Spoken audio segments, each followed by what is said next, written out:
What's up guys, Brian with SoCo Customs, and today we've got a Jeep Gladiator.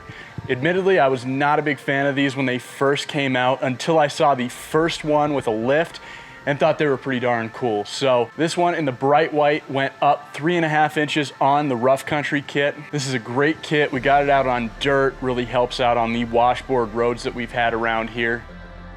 The wheels are the Trix RT 105s in a 17x9, all black. They also come in a bronze colorway. And the tires are the Klever RTs, obviously one of our favorites. We put them on a ton of builds, but they're great on-road, great off-road, don't beat you up. These are a 35, 1250, 17. Give you a ton of sidewall on these tires. All right guys, that's what I've got for you today. Give this video a thumbs up, heart signs on IG. Make sure you subscribe to all of our platforms, and we'll talk to you guys soon.